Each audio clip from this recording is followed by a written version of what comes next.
It's a blowout. 8th inning, 10-3. Bases are loaded for Verlander, who waits on a 3-0 pitch. He swings, and it's a high fly ball. Deep center field. It is gone. Home run. And a huge bat flip to celebrate. All right, Ben, start the show already. What is up, everybody? Welcome in to Flippin Bats with your host, me, Ben Verlander. I am so excited for this show. It is all about flipping bats, swinging 3-0. It's the loose side of baseball, which is really important to me. The loose side of baseball, having fun, showcasing the game the way that I see it, the way that I love. It is the most beautiful game in the entire world, and I want people to see it from my perspective. And I am so excited to have this show and to bring you guys along with me. And I wanted to get started with some storylines heading into this coming season. I have 5 storylines, in no particular order, but 5 storylines that I'm looking forward to the most. One would be Ronald Acuna, going 40-40 this year. 40 home runs, 40 stolen bases. That hasn't been done since 2006. Alfonso Soriano did it in 2006, and it's only been done 4 times in the history of the game. So I'm very excited. He has talked about it in the past that he wants this. I really think there's a chance this year that he could be the 5th player ever to do it. Next would be the New York Mets. The Mets have done it in the past. They've gone for it. I really think they did it differently this year. Steve Cohen came in as the owner, and he's made it very clear to the fans and to the players that he wants to win. He brought in Francisco Lindor. He brought in Trevor May in the bullpen. He brought in James McCann to catch. He brought in Carlos Carrasco, part of the trade with Lindor. This team's going for it, but it really feels different to me. It feels different than it has in the past, and I'm really excited to see if this team is the team that can get over that hump that the Mets have sort of faced in the past. And next is Shohei Ohtani. I am all in on Shohei Ohtani. I feel like he is the most exciting player in the league, the most intriguing player in the league. I mean, the guy rakes, one, he hits bombs. This spring training, he's been absolutely destroying baseballs, but I'm also really excited to see him on the mound. I mean, he had the injury. He went through surgery. He came back last year and threw in 2 games, and it didn't go great. He clearly wasn't himself. But by all accounts, he's himself this year. He's throwing 100, and he actually pitched a couple times in spring training and led off the game as the pitcher, which I don't know. I don't think that's ever happened. I'm super excited to see if we can get a pitcher leading off in an American League game. I mean, how cool would that be? Next, I'm excited for this Blue Jays team this year. They're really going to compete in the AL East. They added George Springer in the outfield, who was the best free agent to add in the outfield. They added Marcus Semien, who I think is the most underrated pickup of the offseason of anybody. It's really not talked about, but in 2019, Marcus Semien finished 3rd in the MVP voting. He's still really, really good and a great addition for this team. But let's not forget who this team is built around. It's this young core. It's Vlad Guerrero Jr., it's Kevin Biggio, it's Bo Bichette. That is the core of this team, those young guys. And I think this is the year they finally said, we're going for it, and they've added these veterans to bring around them. And I'm really excited to watch that team. And next is the battle in the NL West, the Dodgers, the Padres. The Dodgers have been dominating this division for years now. And don't get me wrong, they're still going to dominate. They're very, very good. But the Padres are now in this division. The Padres might be the second best team in the league, and they're both in the NL West, and I am super excited for that battle and to watch those guys duke it out for a bunch of games this year. And another thing I'm looking forward to is watching the Rays this year. Coming off of that World Series appearance, you know, they've kept a lot of that team, but their biggest loss is Blake Snell at the top of that rotation. As I just mentioned, he's with the Padres, so that's going to be a big loss for them. But what I think is going to happen is they're going to have Tyler Glasnow step in. He was just named the opening day starter, and I think he could really fill the void there for the Rays. And with that said, I would like to welcome in our first guest to the show, opening day starter for the Tampa Bay Rays, the best hair in the league, just coming off of a World Series. I would like to welcome in Tyler Glasnow. Appreciate it. Thanks for having me on. Just normal spring training time, you know how it goes. So Yeah. excited to be on here. So one thing I'm going to ask everybody at the beginning, because baseball is so unique to me in the way that people always start in the minor leagues. You don't go straight to the NFL or straight to the NBA. You always start in the minor leagues. So everybody, whether you're the first pick or the last pick, has that experience. What is one thing for you personally that you learned in your minor league experience that you will take with you forever and still hold with you? Oh, I mean, that's a good question. I'd say, as cliche as it sounds, like trying to live in the moment as much as possible. I think as a minor league player, everybody has that kind of that thing in them where they play like GM, like internal GM, and there's so many things out of your control, and you try to figure out like when you'll get called up or like at what level you'll be here and blah blah blah.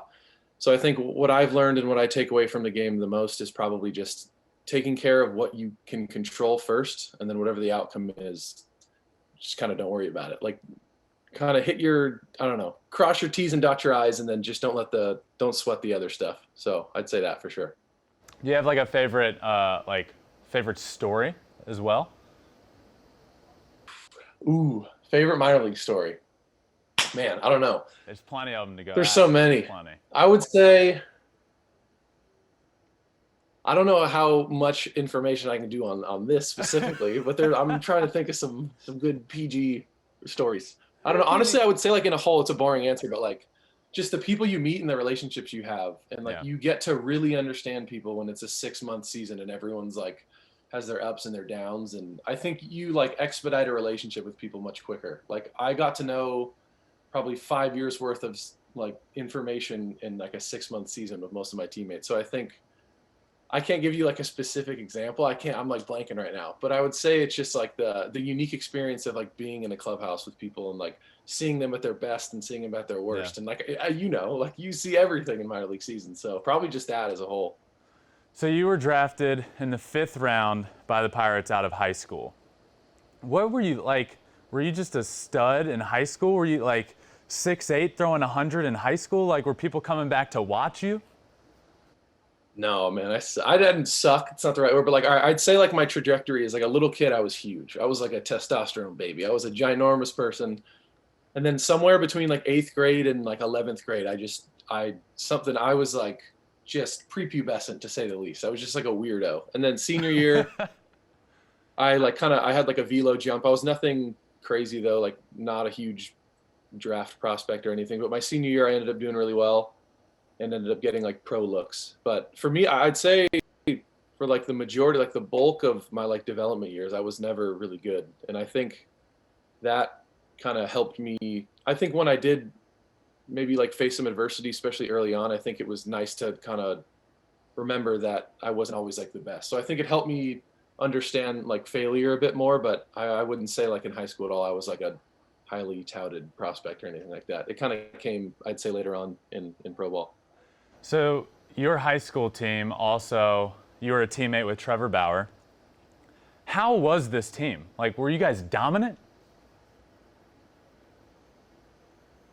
So actually, Trevor is extremely intelligent, as like a lot of people know. And I was a freshman and he was a junior, and he ended up graduating his junior year. So he skipped his senior year, and I was a freshman and he was on varsity. So like I really only kind of knew him in passing. And I can actually vividly remember one day we were in the bullpen, and like even freshman year, everyone knew Trevor was really good. And he kind of sat down and like talked to a lot of the freshmen and was really personable. And I think that's when I was like, all right, I really like this guy. And I think as we both kind of blossomed in pro ball and worked our way up, I think we would like kind of reach out to one another and like I'll talk to him here and there. And he's just kind of a guy like I wouldn't say we like talk every day or anything, but I think we both are just kind of watching each other from afar. And I think we do have that like hometown camaraderie. So I really just wish him the best every time I kind of watch him pitch. And it's worked out for him, obviously. So it's nice to see. Yeah, he just got paid. He's doing all right. Well, so I think he'll be all right. In the eyes of many is he's an interesting guy. Was he interesting in high school, or was he just like that guy that's like smarter than everybody? It's different. So I didn't know him like on like a really personable level or like a personal level in high school, but I'd say it's the same. Like I think so much of it is like you either hate Trevor or you love Trevor, and I'm one of those people who loves him. Like it's just I think he's very much okay with being himself, and I think that's strange for some people. Like he'll speak his mind, and like I think that's what I like most about him. Like it's very refreshing, and I think especially nowadays, like you don't want to offend anyone, blah blah blah, but like he will kind of tell you what he's thinking, and I enjoy it personally. So yeah. So you were drafted in the 5th round out of high school. Obviously, it's all worked out. But was there ever a time when you were thinking to yourself, "Oh man, I should have gone to college," or "I wish I had gone to college"? Was there ever a time? Yeah. I mean, nothing like serious enough to consider, but there's always those times when you have like 4 bad starts in a row and you're like, "Ah, what else can I do? Should I go to trade school? Like what? I don't have a college degree." Like you consider all the things you can get at. It's never serious enough for me to like walk away from it. I don't know. Baseball is very much like ingrained into me, like most pro ball guys. I just think it's like I have such an obsessive nature about baseball to where like it was going to be like hit or miss really. I had all my cards on that, like on baseball, but I definitely think when times get tough, you think about other things you can do. I've had those moments for sure. And I think coming out of high school, not having a college education, I was a bit more limited than most, but like you said, I think it ended up working out. So I'm glad I don't have to think about it anymore. Yeah, it did. All right, so when you debuted in 2018, you came up with the Pirates, and it was a little bit of a struggle for you that year. And then you were traded, you were in the Chris Archer trade that brought you to Tampa Bay, where you currently are. What was it with Tampa that like clicked for you? Was it that coaching staff? Was it just you being older and more established? What was it? I think it's probably like a little bit of everything. I think so much of it was like a change of scenery was really important for me at the time. I think like once you become accustomed to not pitching well for an extended period of time, I think you can kind of dig yourself into a hole. But I think the biggest thing that helped me was going to the Rays and talking to Kyle, and kind of their whole philosophy of pitching was like, you already have good stuff. Like you don't need to make it harder on yourself to try and like hit corners and throw strikes. Like let's just set up down the middle and just outstuff guys. And I think that kind of blossomed the confidence to know that my stuff was good. So it was kind of like it helped me like believe in myself. And then as you kind of get confidence and you realize like your stuff is good enough for the big leagues, then you can kind of start to kind of play around with corners. And I just think so much of it for me was like I was just at such a lull with my confidence. And like I got traded over, in the day I got traded, they called me and told me I was starting the following day. So it was just like this confidence they had. They're like, we know you're a really good starter. We're going to give you another shot. And I think ever since then, like the confidence they've showed and like the mentality they bring to pitching, it just helped me like kind of just so many different things. But I'd say probably those two mixed together is what helped me the most. So the day, that next day, they said, you're starting, you're on the bump, get ready, go out there, give us, a bunch of innings. But Tampa is known for the opener. Like that's kind of their thing. Has that ever been a factor for you? Is it weird knowing that's the organization? Has it kind of been a learning curve knowing, all right, like I could come in at any time, I could get taken out at any time? Yeah, I think like for me, I've actually never like done the opener or anything like that with Tampa. Okay. But I think obviously like when they first did it, it was spread around the league. Like I understood what it was. And at the time, I mean, if they wanted me to open, like I was in Pittsburgh throwing in 13-1 games in the 13th inning. Like I really didn't care. I was like, I'll do whatever you need. And they had enough confidence in me to like go out and start. So I think that was just the most meaningful thing. But like I said, I would have done whatever. I would have pinch ran. I would have done anything. So this season, I personally am so pumped up for you this season. I think big things coming this year. One question I have for you. You added a new pitch, the slutter, slider, cutter. How did that come about? I mean, out of like necessity. I think once you fail enough with 2 pitches, not really fail enough, but like I really had 2 pitches, and like you guys, like sometimes it's not going to work out. Like sometimes you're going to have a heater, sometimes you're going to have your curveball, sometimes you're going to have both, sometimes you're going to have neither.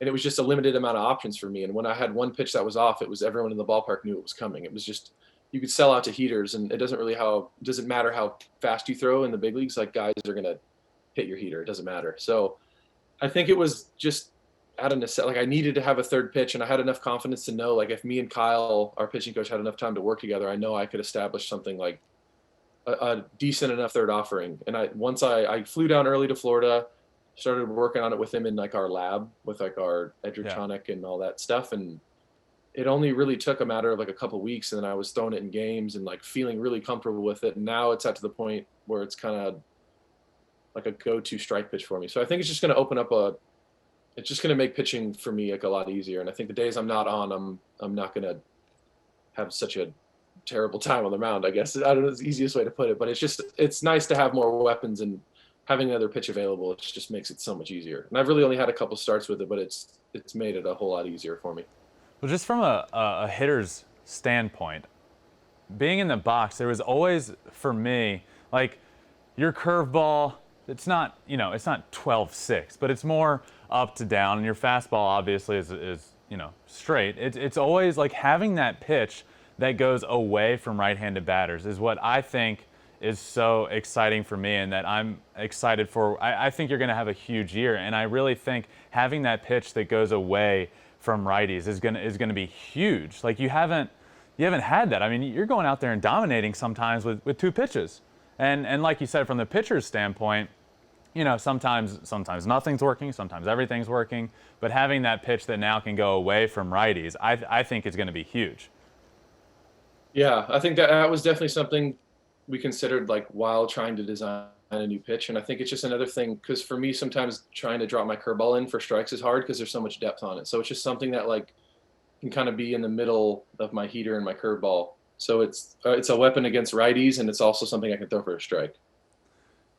Speaking of your curveball, you have one of the best curveballs in the game, and I've kind of watched you talk about it. You throw it a little differently, right? You kind of grip it different than most people grip a curveball. Yeah, I think for me, like I wanted to be on the laces. So I think most of the time, like even growing up in high school and whatnot, like I threw a pretty traditional curveball, just kind of like a 12-6, like your hand is basically parallel with the seam. Mm-hmm. But I have such big hands that I think I like get so much more length in my fingers on it. So I can kind of cheat and like use the seam to get a little bit more spin. And I think I get like 200 to 400 more RPMs now just from like trying to use the seam to have something to grip. So I think it was kind of like a trial and error thing. But yeah, I think like it has helped me a lot. I think I made that change like 2 years ago, and ever since then it definitely had like a little bit more bite to it at the end. Has that been the Rays organization? I know they're analytics. They're really into numbers. So is that something you said 2 years ago? Is that when you came over to the Rays and started getting in that lab that you started picking up on, okay, this is what I'm throwing, this is the number I'm getting, this is the RPM I'm getting on my curveball. When I do this, is that kind of what opened it up to you as being in Tampa? Yeah, I would say like I changed my grip before I got to Tampa, but like I think it was like it was a different way to understand it, I'd say. Like I like the analytics stuff now just because it's like concrete evidence to why your stuff is good or why your stuff is bad, as opposed to maybe like some old school mentalities would be like, well, you're not succeeding here, let's just try this because it worked for this guy. Like you actually have concrete data now to tell you this is why you're like, you can just tailor around. So you just waste so much less time. Like you have a lot more data to show what you need to do and like how to get better. And it's not just like this big guessing game anymore. Yep. So everybody remembers their first time. What was your first time throwing 100 miles an hour? Ooh, high A. I was in Port St. Lucie. It was 0-2. I forgot who the hitter was, but I know he went to UCLA. He was a righty. It was, I'm pretty sure it was 0-2, first inning. And I remember being like, all right, I got 4 pitches to waste. I got to hit 100 here at some point. And it was 0-2, and I ended up just like kind of having like a note. It was pure like, let's just throw 100. And it ended up being a strike. And I looked up at the board and was like, that's pretty cool. And I went and talked to our pitching coach, and it was like, I think especially in a world now where velo is like the most important thing, it was very much for me like a special time. So I actually remember it very vividly. And I've tried to hunt it ever since. From my experience in the outfield, so I played outfield professionally, so I can see all of you guys. There's pitchers that don't look, there's pitchers that immediately turn and look, and then there's those like sneaky guys. They like throw and then they just kind of like peek. Where are you on that? Are you like a big looker? Oh my God. Yeah, I make it like too obvious. It's a thing too. It's like I might as well own it. Like you said, there's so many pitchers who have their own little formula of like, ooh, like I want to look, but I don't want everyone to see me looking. I'm like, who cares? Like everyone wants to look, just look. Who cares? It's not a big deal. And another thing, people don't believe me when I say this, but I've actually had a couple games where like I think I'm being like I have my intent and I think I'm throwing hard, and like I look up and it's like 94, 95. So it is sometimes a reminder. Like I think certain games you can be a little bit more like tense and whatnot, and it's a good reminder to like if you think you're throwing hard and you look up and you're not, it's like okay, you have a whole nother gear and you just got to go out there and chuck it. So it kind of does both things for me. You're also, you're on the verge of throwing 100 at all times. Like if I'm throwing 100, I would look all the time. I feel like the guys that are like sitting 89 and like muscling up and trying to hit 90 and whipping their head around, it's like come on, man. That's true. You're all right. But yeah, you make a good point. That's a strong point. I'd say like, yeah, I guess I only understood it for me personally, but I guess that's true. Like if you are 89, 91 and like you're up there searching for 92s, but honestly, whatever, to each his own, like do what you got to do. Who am I to judge? Yeah. So for example on that, so I actually got two outings professionally on the mound. We were both times losing by like 15 runs. So, I come into the dugout after an inning and our manager goes, who can throw? And every single time I'm like, ooh, me. Because, I pitched in college, but, the other Verlander got the good arm. I don't throw 100. There you go. But so in pro ball, we're playing the Braves team in the Florida State League, and I start warming up in the bullpen, and I could have sworn that I was throwing 98. It felt like it was 150. I swear. I felt great. I get out on the field. First pitch I throw, I like whip my head around. As a position player, I feel like a loser out there whipping my head around, but I turn around and it's like 88. And I'm like, okay, okay. That humbled me real quick. I ended up hitting 90 that at bat, but you know who it was? You know who I ended up facing that at bat? Because, position, you've seen it. Position players come in and they just throw fastballs and it's just whatever. I get ahead 0-2 and I shake off my catcher and I throw a curveball. And I swear to God, this is the best curveball I've thrown in my life.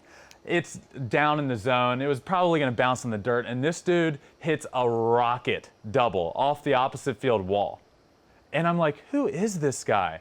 Turns out it was Ronald Acuna. And I'm like, okay, I don't feel as bad anymore that this guy's hitting lasers on the best pitch I could throw.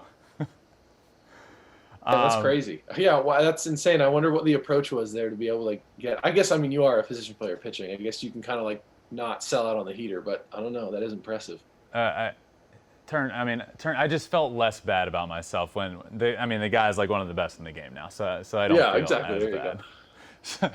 So you guys are just coming off of a World Series run. There was a lot of dance battles going on. You got Brett Phillips on the team. You got Randy Arozarena. There was a big one there. Who, in your opinion, and it could be yourself, might not be, who, in your opinion, is the best dancer on the Tampa Bay Rays? It's definitely not me. I'm going to go with Brett Phillips. I guess him and Arozarena would get after it a little bit, but sorry, Rosie, but I'm going to have to go with Brett Phillips on this one. I think he's got some good dance moves for sure. I love Brett. He's such a great guy, and his laugh, the best laugh in baseball. Best dancer on the Rays. We heard it here first from Tyler Glasnow. Best dancer. He's an awesome guy, and I have to imagine he's an awesome teammate. And there's nobody you'd rather see that walk off in the World Series from than it happening to him. I was so pumped up for him.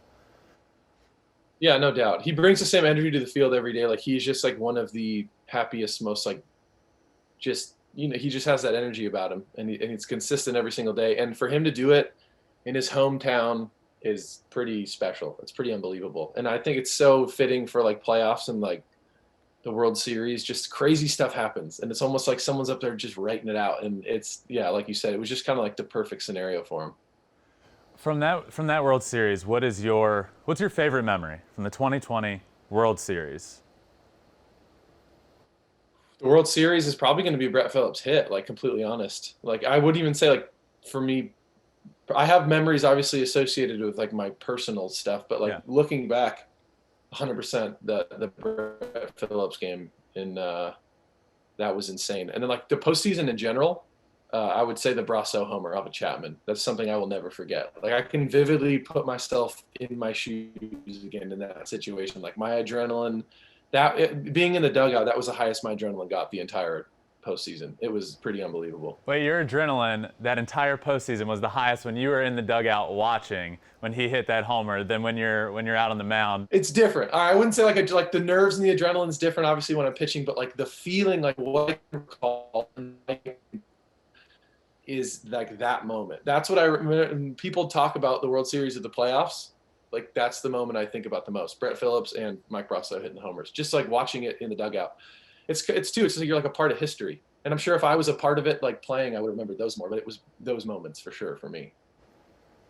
So you used to use Pharma Pro before your starts to get like angry. This is one of the most fascinating things. That story in itself is insane.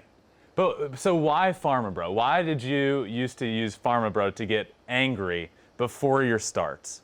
It was very much like something I think you need to identify for yourself, like what gets you going as a baseball player. And I realized for me at a young age, like when I can muster up some sort of anger, it seems to be the emotion that like trumps all the other ones. So I feel like I'm out there just angry and competitive. And those are the two things I like to feel when I'm pitching. So it's not like isolated to Pharma Bro. It was very much like I had to find an edge. Like there was something I needed to try and grab onto to like feel those feelings while I'm pitching. And for a good while there, it was Pharma Bro. And I don't know why, but I remember that was just something I would look up and it would help me. So thanks to him.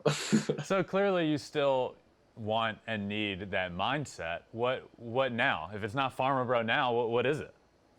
I think it honestly changes. It's like whatever you can find, like whatever you can find to give you that competitive edge is what I'm looking for. And I think there's a balance now too. Like as I get older, I'd say my goal is definitely still to feel like angry, to find that edge while I'm pitching, but it's like there's too much. There's always like you want to be in the middle of everything. Like if you're too high up or too low, it's not a good mixture. But like I said, I want to have that anger, but I also want to have it be like a bit more controlled. I'd say then at like that time in my career, it really, really helped me. And I still do it, but maybe not to the degree to which I used to do it. But like, I mean, I still got to find whatever that day makes me angry, I'm going to try and hunt it. Do you ever try and get mad at, like, angry at hitters? Like if somebody walking up into the box and you're like, oh, I hate this guy. One time a couple of years ago, he, reached out to my girlfriend on Instagram, like, screw this guy. Yeah. Sometimes I think for me, like I give people like the benefit of the doubt too much. Like I wouldn't say I personally like can get up there and like hate a hitter, because I'm back in my mind and I'm like, maybe he's nice. Like maybe, I mean, he might do well, but maybe he's a good dude. So it's hard for me to like commit to that. But there's definitely stuff you'll tell yourself. Like I'm trying to do whatever I can to find that edge. And it would be like certain times. I remember like 2019, from the bus ride to the hotel to the field, like I'd like look out and just see random people and try to like get mad at them, like just anything. Like it really, there was no like structure to it. It was just something that I could get before I pitched that would help me. And it honestly comes in a bunch of different forms. So, yeah. So you have had a unique experience in that you came up in the National League, you debuted in the National League as a starting pitcher, and then you go over to the American League. So you were in a league that the pitchers hit, and you were in a league that the pitchers do not hit. Where do you stand on this? And did you like hitting? I hope there's always like pitchers hitting. I enjoy it so much. Like in Pittsburgh, that was so much fun. I think too, like in spring, we got to hit all the time. And I think like nobody wants to be a pitcher at the beginning. Like everyone wants to be a pitcher, don't get me wrong, but like you grow up like wanting to be a position player. Everyone does. And then if you're not a position player, like you're probably also pitching, and then you're a starting pitcher. And then a starting pitcher then sometimes becomes a reliever. But I'd say like the upper echelon, like what every little kid wants to be, is a position player. So for me, when I hit, it's just feeding that like little kid in me. And I did relatively well hitting in 2017 with the Pirates. And I mean, pitchers get to hit this year too, and we're opening up the series in Miami. So I am ecstatic. I've been talking to Cash like every day trying to let me hit, and if there's any time I can get into the cage or take BP, like I'm going to jump all over it because it's just a lot of fun because I'm supposed to do bad. It's a win-win. If I go and hit and I suck, good. I'm supposed to. I'm a pitcher. But if I do well, it's like icing on the cake. So it's kind of how I think of it. Dude, you're so right. It's all of you guys. All pitchers are the exact same. You all feel, and there's always been this thing like position players are the real athletes, pitchers aren't athletes, or pitchers are. There's something weird with pitchers that go on. They always want to get in the cage. They always want to give pointers. They're always like talking about their baseball swing. You're so right. Everybody, when you grow up, wants to be a hitter. You guys have the top prospect in all of baseball, in Wander Franco. Do you give fans something excited, something to look forward to with him? Is he the real deal? Have you had much experience being around him?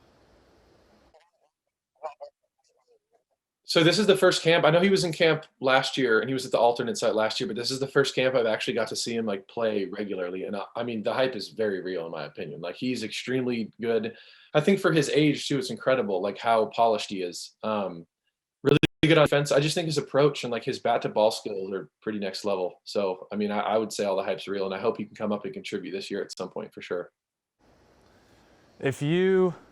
If you were commissioner for a day, because this whole podcast, we're all about having fun, flipping bats, swinging 3-0. But if you were commissioner for a day, and there's a bunch of rule changes coming to minor league baseball, if you were commissioner for a day, what is a rule that you would change to grow the game of baseball?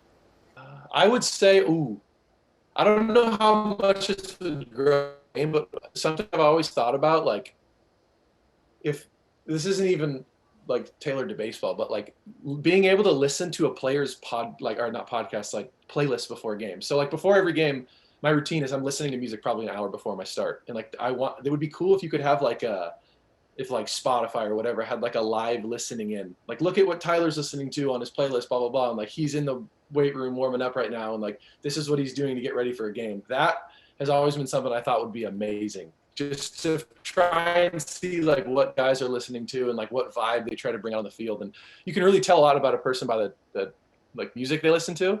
So I think in terms of that, like the individuality of trying to see how different guys are, that would be cool. I think that's a good idea. That's a great idea. What is on Tyler Glasnow's playlist? What's on there?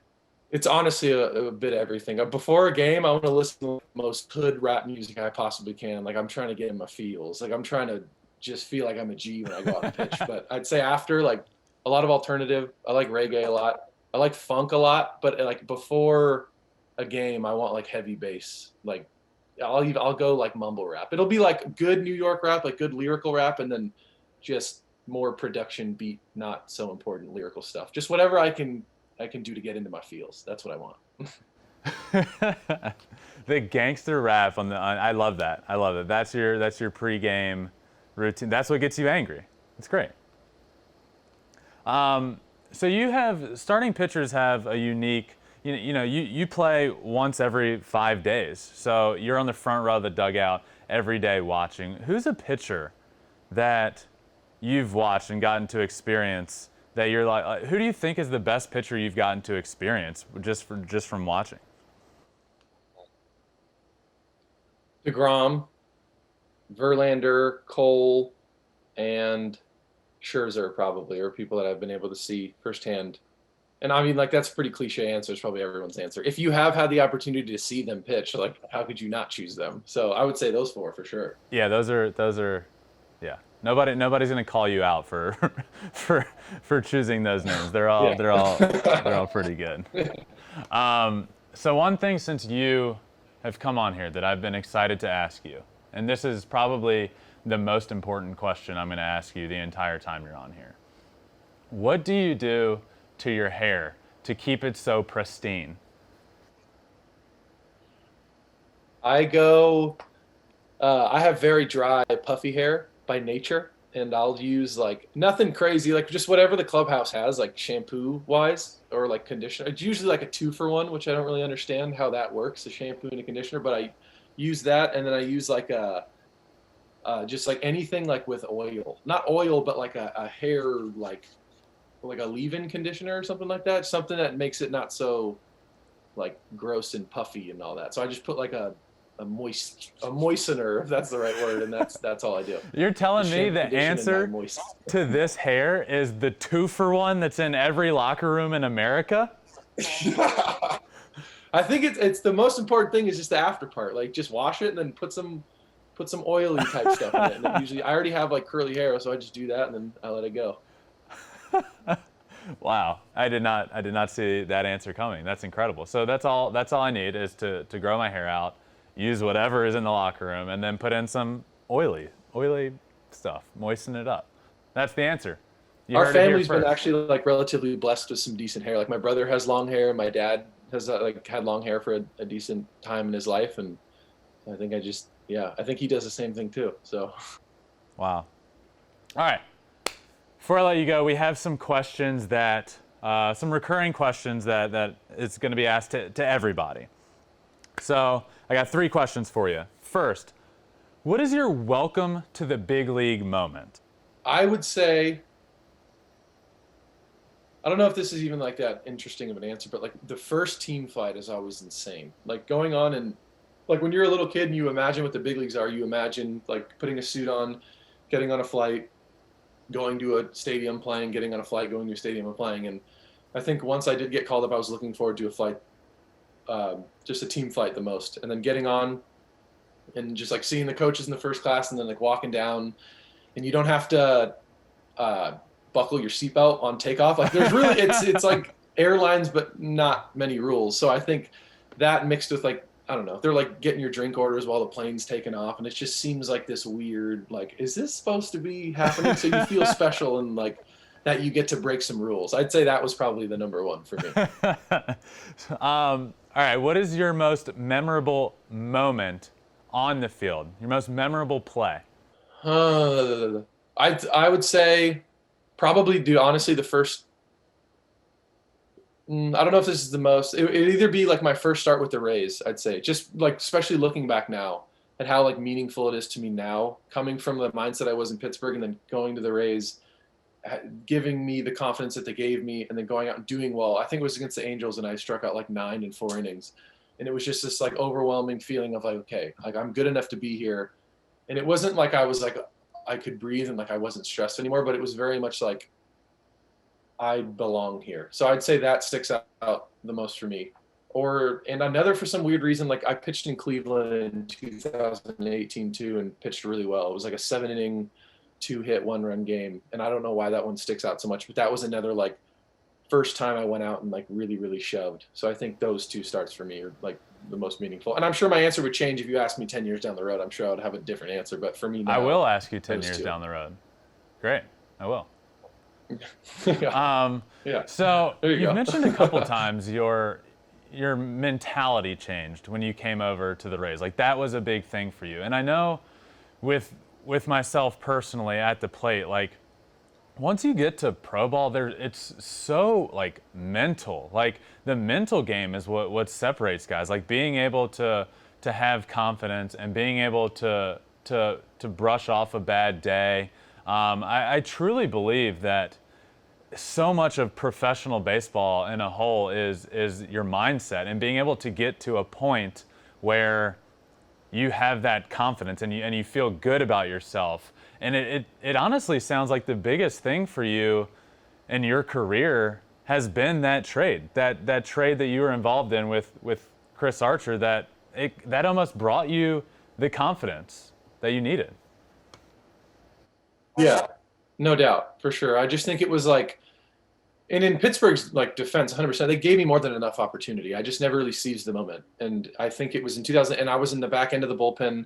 My velo had gone back up to where it was a year prior, but I could just feel that like I wasn't necessarily being like given up on. I was still in the big leagues and stuff, but I wasn't as, I don't know, like sought after as I once was in the minor leagues. So it was like that. It's like someone finally again like believed in me, and then me going out and like having success allowed me to like buy into that confidence. But I, like you said, like for anyone in the big leagues, the number one thing is like the mental game. It's the confidence. It's like knowing you belong.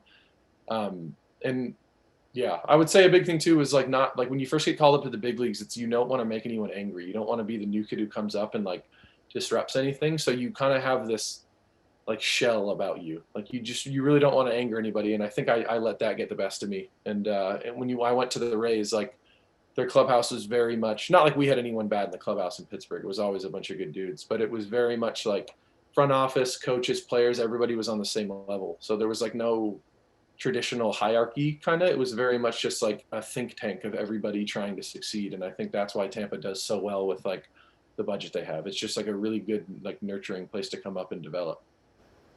So you were traded, as we talked about, to the Rays, and that you were involved in the trade with Chris Archer. It sent you to the Rays and Chris Archer to the Pirates.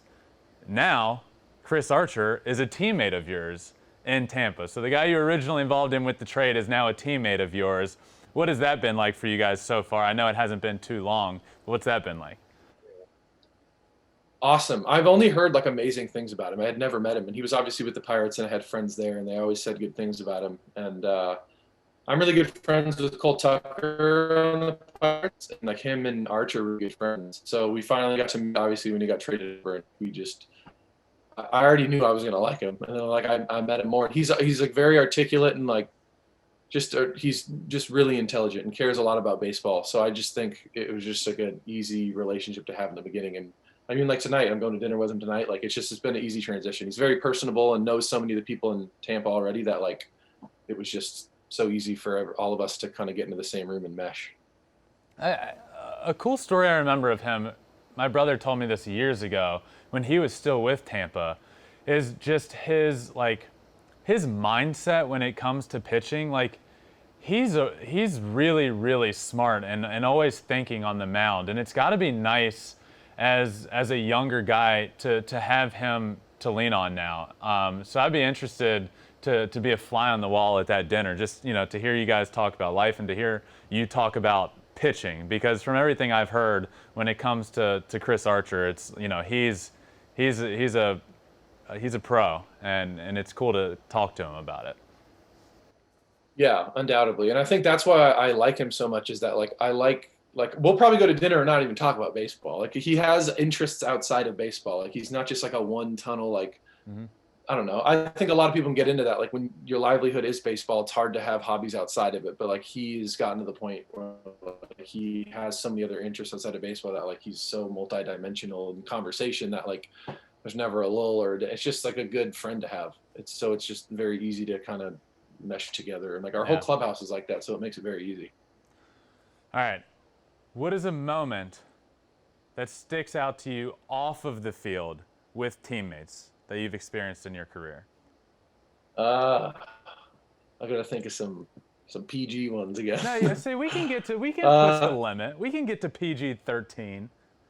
I really wish I needed some time like to think about this. I'm trying to think. Honestly, I would say for some reason, most of my good memories are always on flights. It's always like, because I think nowadays, guys, like it's such a competitive game. Like it's not how baseball really like used to be. It's not like everybody after games like goes out and like does a bunch of stuff. It's very much like you especially at home, like you play baseball, you go home and then you see each other at the field. But like on the road and on the flights, that's when you really get to kind of like experience what your teammates are like. And I would just say the most fun I've ever had on a team has always been on a team flight, because everyone's together. Like sometimes you're drinking, sometimes you're not. It's like that same feeling I talked about before. Everyone, you kind of are in this weird, like, oh, we're in the big leagues on a team flight. And it just kind of, everyone's like guard is down, but like a specific story. You can get a little sloppy. Things can get a little it would have to be sloppy on something those like that. flights. Like, I don't know. I'm not giving you any good answers here. Sorry. No, things can get a little sloppy on those flights once the poker chips come out, the cards come out, the drinks start flowing. Things can get sloppy. Yeah, fun times. Yes, for sure. Well, Tyler, I am so pumped. Thank you so much for coming on, and good luck in your first opening day starter for the Tampa Bay Rays. I'm so excited for you. Good luck. And who are you guys playing? We are playing the Marlins, the Citrus Series, to open up the series, or to open up the season. That's right. You're going to get to hit. So we got some. Yeah. Here's what I envision. You're going to punch out 10 and hit a bomb in your opening day start. I hope. Keep thinking that so it happens. That's what I really want to. Honestly, though, if I were to choose, this is a dumb answer, but if I had to choose between a stolen base and a homer, I'm gonna pick homer. But like, I want to steal a base extremely bad. I'm relatively fast. I don't know if I'm a pitcher, but like I'm still fast. I think like that's a goal of mine. I don't know if I'm gonna do it in the Citrus series by any means. I don't think Cash would let me, but like those two things I got to get off my bucket list before I die. So hopefully it happens. So if you had to choose between a stolen base and a homer, you would want. You'd take the stolen base. Interesting. All right, here. Let me present I to don't you. know. See, I said that and I was like, maybe not. What a dumb answer. I want one of them at some point. I don't care which one comes first. All right, then. Before I let you go, let me ask you this hypothetical question: if you had to choose between keeping your hair, like if you had to shave your head or sacrifice one loss on the mound for you, what would you choose? Oh, I would cut my hair. What do you mean? Like knowing, like I say, like if you cut your hair, you will not lose this game. I'm cutting my hair. It's off. I'll buzz it. I don't care. Like I can grow back. It's fine. I respect that answer. All right. So you heard it here first. Well, so now people are, we got to keep it under the radar. We need you to get this stolen. Maybe not this first series. We need you to get a stolen base this year. I am going to be so pumped for you if you if you get a stolen base this year. You and me both, man. I need it to happen. I know Cash would probably kill me and just be pissed, but I might have to chance it. Who knows? Are you going head first or feet first into second base? It's a good question. I feel like if I'm trying to be as optimal as I possibly can, I gotta go head first. But that's another, like, if I had one of those little finger Johnsons, I'm going head first. But if not, if there are no finger covers, I'm gonna go feet first. You're not gonna get. They're not gonna give you a finger Johnson to wear on first base when you when you hit a single up the middle. Yeah, I don't think so either. So it looks like I'm going feet first. Well, Tyler, thank you so much for joining me, man. Good luck on your opening day start, and good luck this season. I'd love to have you back on. This was a blast, man. We'll have you back on at some point. But good luck this year, and thank you so much for joining me. Absolutely. Yeah, I'll come on whenever, man. This was really fun. Thank you. I'm going to be locked in on Rays games this year when he's pitching to see if he can get that stolen base. I think it's so funny that he picked stealing a base over hitting a home run. I'm also really going to be locked in on him this year with the addition of that new pitch. I think he is one of the favorites to win AL Cy Young. That new pitch is going to be a game changer for him. Like he said, he's only got 2 pitches, and to add this third, I think it adds a whole new dimension to his game. But I'm really excited. And I'm also really excited that on this podcast, we're going to have a hotline for you to call into, for you to voice your pleasure with your team. What I'm looking forward to is for you to be able to voice your displeasure with your team. But we do have a hotline to call into. We'll be doing it weekly. The number is 213-537-9339. So call in, leave us some voicemails. And for this first show, we have some lined up and ready to go. I have not yet heard them. So Rick, hit me with them, baby. Ben, love the show. Another question for you. Who do you think will be the next active MLB player to hit the warehouse at Camden Yards? The next active player to hit the warehouse. So it's been done by King Griffey Jr. He did it in a home run derby, so that adds another dimension. So I think, when I think about this, I want to think about teams that are in the AL, that are going to play in Baltimore more. A name that immediately comes to mind is Cody Bellinger, but how often is he playing in Baltimore? Yordan Alvarez comes to mind. His rookie year, the year he won Rookie of the Year, actually. He hit a ball at Minute Maid Park that went further than any ball that has ever been hit there. They turned the seat red, almost like a Ted Williams type thing. It was crushed, and I have no doubt that ball would have hit the warehouse. No doubt. So I think if I had to pick one, I'm going to go with Yordan Alvarez. Let's go with number 2. Question number 2. Hey, Ben. I had a question for you. I was wondering if you think that Tatis Jr. is as good as he's hyped up to be. I'm a little nervous with this big contract that they gave him. Let me know your thoughts. Thanks. Yeah, so that is quite the contract they gave him. But to answer the question, I do think so. I love Tatis Jr. I love what he means to the game. And even if he doesn't have, this sort of start to this contract that everyone's anticipating, I think what's even more important about this deal is what it means to the game of baseball. I think it is huge for the game, for growing the game. So already right there, I think this contract is super important. And in terms of him, I think the guy's a stud, to be honest with you. I think he's electric. I think he embodies what this show means, for one. I think the show is based off of guys like him. So, and I think he is just going to continue. He's so young. He is so young, and he's just going to continue to flourish and get better and better.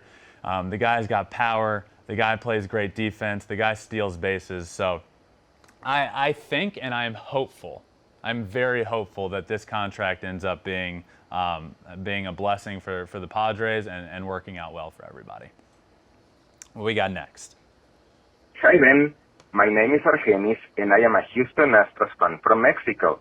My question is, what consequences could there be for the players' performances from playing 60 to 162 games a season? Thanks for listening to my question. Take care. Yeah, I love it, baby. We're already international. Let's go. So the question was, the differences between playing a 60-game season and now 162. I think for so long, coming up through a system, it's always been 100. It's always been a lot of games. We're used to playing a lot of games. We're used to playing over 100 games. I think playing 60 was actually an anomaly and kind of made guys change things up in that perspective. I think it was different for pitchers. I think for hitters last year was different. I think this year, yes, it's a lot more games. And I think the big thing is you're going to have to take care of your body a little more. But this is what guys are used to.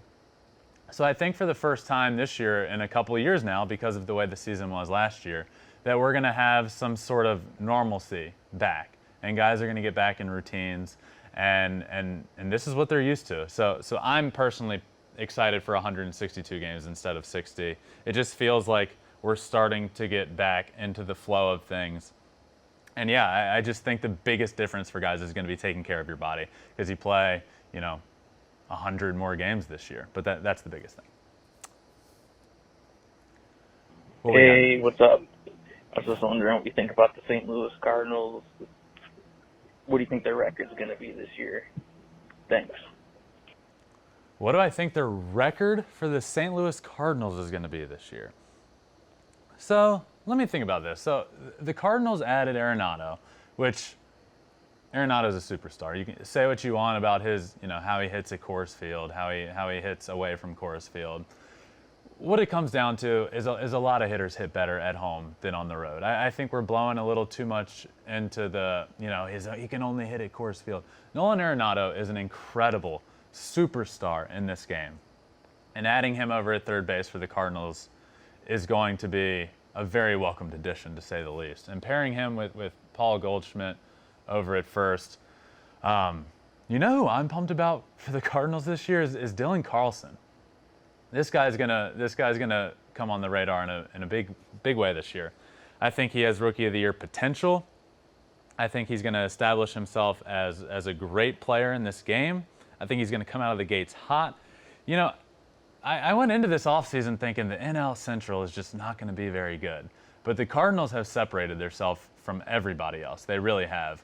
So when I start thinking of a record, I don't think they're in a 100-win team, but they are in a weaker division. They're going to beat up on the Pirates. They're going to beat up on the Reds.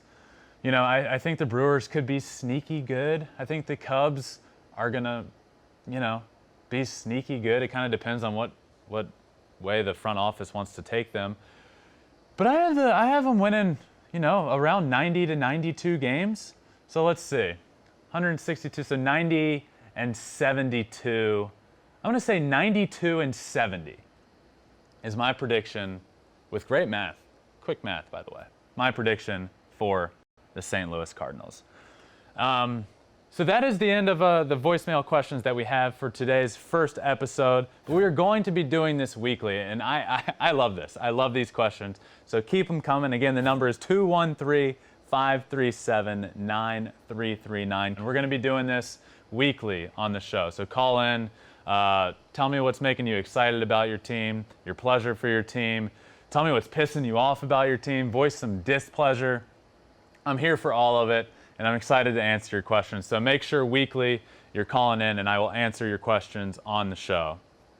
Now, maybe you've seen leading up to the season, I've been doing some weekly rankings.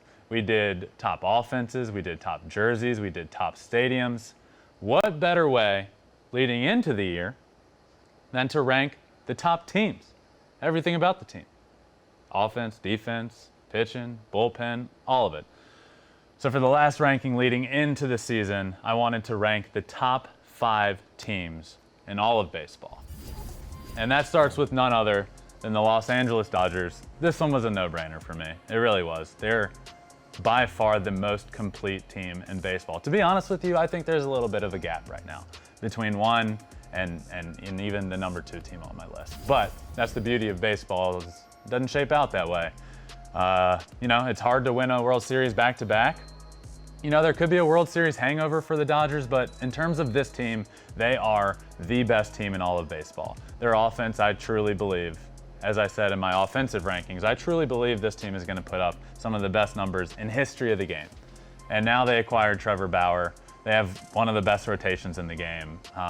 There are no weaknesses with this team. There really aren't. And I don't see a let-up from them in the future. They have prospects coming up that are going to be there for a long time to come. They have World Series candidates everywhere you look. We did a graphic with Fox like yesterday, recently, and it involved NL MVP candidates. It had Betts, it had Bellinger. You know who I want on there? Corey Seager. Corey Seager, MVP of the World Series. Look, I got Ronald Acuna as my MVP prediction, but I kind of want to change it after watching the spring training this guy has had. I really think he has a good chance to win MVP, as does multiple guys on that team. So, by far the most complete team in baseball, the Los Angeles Dodgers, my number 1 team in the rankings. For number 2, I got the New York Yankees. I think the Yankees are just going to out-hit everybody. Their lineup, 1 through 9, is going to be really, really good. A wild card for them, though, is Gary Sanchez. Gary Sanchez, we've seen flashes of greatness. We've seen him come up and be very, very good. But in the last year, he's really struggled. And I think it just adds a whole new dimension to this team if he can be as good as he appears he can be. But even aside from him, this team, 1 through 9, is just going to out-hit everybody. They have their issues. They have their issues in the starting rotation. Not a ton of depth. You don't really know what you're going to get out of Corey Kluber. He's a little older. He's coming off of injury. I like the addition. I really do. But you don't know what you're going to get out of him. You know what you're going to get out of Garrett Cole. He's going to be one of the best pitchers in the American League. You know what you're going to get. But it all comes down to the offense with this team. It really does. They're going to hit more home runs than anybody. They're going to bash. The Bronx Bombers are going to do just that. They're going to hit bombs. That's what they're going to do. So yeah, definitely number 2 team on my list. Injuries are a big factor with them, though. Let's not forget that. Stanton's a little injury prone. Judge can be injury prone. Some other guys as well. So if they can stay healthy, I look for them to have a good year in the AL East. But that's a good division this year. So we'll see how that goes. Number 2 team, New York Yankees. My number 3 team is the San Diego Padres. Now, the San Diego Padres wouldn't have been in my top 5, maybe not even my top 10, but going into last year. But a lot has changed. They added Blake Snell. They added Yu Darvish. I'm very, very excited for this rotation. But the offense is really good. They have Tatis, who we just talked about, that got the mega deal, the mega contract that we talked about in the voicemail that was left. I'm all in on him. I think he's going to be really good and continue to get better. But this offense was really good last year. Really good. Hosmer, Pham, Cronenworth, who's a huge piece in this lineup, they're good. But the big thing that is the reason for this jump is the additions to their pitching rotation. Blake Snell, Yu Darvish, obviously at the top. Chris Paddock is, kind of a wild card in that rotation, though. When he came up, had a great year, and has shown that he can be really good. But he's also struggled a little bit. So I think he adds a whole new dimension to that rotation if he can be good. And they also added Joe Musgrove at the end of the rotation, who he's not talked about a lot. He's not the shining acquisition of the offseason for them. But, when the season's 162 games like it is, those guys at the end of the rotation are really important. You gotta lean on them. And he's a good back end of that rotation guy to bolster the back end of that rotation. So I have the San Diego Padres with the jump up to the number 3 team in my rankings, which leads me to number 4, the Atlanta Braves. Now, the Braves, if you can recall, competed with the Dodgers. They went to a Game 7 of the NLCS. This team is really good. They're going to rake. A big difference for me, though, is they got Mike Soroka back. The Braves didn't look like they were the worst team against the Dodgers. I thought the series was really good. I thought they fought toe-to-toe with them that entire series. I thought it looked like a really good matchup of two really good teams. What the Braves didn't have was their best pitcher, Mike Soroka. He's going to be back at some point this year. He's coming off that serious Achilles injury, so we don't know if he'll be the same, but it will be a good piece to get back. He's their guy, and they got him back. But the reason I have them at number 4 behind the Padres, who haven't quite proven themselves yet, is the bullpen. They've lost some guys in that bullpen. They didn't re-sign Shane Green. Melanson's gone. O'Day is gone. And they didn't really bring in the pieces they needed to, I thought, to fill that void. So their bullpen they're going to have to acquire some guys to get back to where they need to be and to compete when it comes playoff time. Because as we know in the playoffs, it's about pitching. It's about having that bullpen. It's about having a good starting rotation. It's about out-pitching everybody. So having that bullpen is they're going to miss it. So I really look for them to lead the way in the NL East and to compete all year. But I think at the All-Star break or at the trade deadline, they're going to add some pieces into that bullpen because they have to. They have to. But other than that, to be honest, I would have the Braves at 3 instead of 4. But solely because of the bullpen, I have them at 4. Which leads me to my 5th team in my rankings, the Chicago White Sox. Yes, the White Sox have also made a huge jump. It's not just from the guys they've acquired. They got, Lance Lynn, who's going to be big for that rotation. He's huge in terms of putting a guy at the top of the rotation that he had a great year last year. He's throwing great in spring training. It's nice to have that guy there, but they also have Lucas Giolito, Dallas Keuchel. The rotation's good, but it's not the rotation that excites me. It's really not. It's this lineup. It's this lineup led by the reigning MVP, Jose Abreu. They have Luis Robert, who was just dubbed a 6-tool player by Frank Thomas. 6-tool player? I've kind of run with that, by the way. I've kind of run with the whole 6-tool thing. I've kind of made it like a thing. I'm gonna start dubbing guys 6-tool players based off of how fun they are to watch, how much fun they're having playing the game of baseball. Luis Robert has fun. He also rakes. He's also really fast. He's also another year older. This guy has been a huge prospect for a long, long time. He's so young though.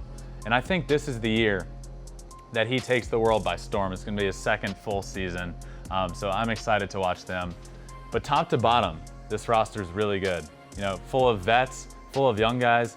Nick Madrigal came up last year in limited time and hit well over 300 in his games. So he's kind of a dark horse for me for AL Rookie of the Year. But yeah, this team from top to bottom is going to be really, really good. And it may surprise some people having them at number 5 in my team rankings, but I stand behind that. And I really believe they're going to be a good team heading into this season. And that rounds out my top 5 rankings list. So we've now gone through quite a few rankings, but this one, leading into the season, the top 5 teams heading into the 2021 season. I feel good about it. Let me know in the comments section of this what you think. Where am I wrong? Where am I right? I want to know what you guys think. But I personally feel really, really good about it. 1 through 5, I feel like those are the best teams in baseball. But there were some teams that were close. The Mets are close. The Mets are close this year. Adding Lindor, adding a lot of pieces that were talked about earlier. They almost made the cut. And the Astros are right there as well. I have the Astros at my 7th best team. Losing Springer hurts, but they get Jordan back, who won Rookie of the Year. They added Odorizzi, who is a big thing in that rotation. So those are 2 teams that made that were close to making the cut. But I stand by my top 5. I feel great about my top 5, and that rounds out my rankings list heading into the season. I just wanted to thank you guys for listening. I wanted to thank Tyler Glasnow for joining me. I wanted to thank you guys for leaving some voicemails. I'm going to be doing that weekly, by the way. So please call into that number. Again, it is 213-537-9339. So call in, leave some voicemails, talk about your team. But I was really excited to get those. So thank you for calling in, those of you that did.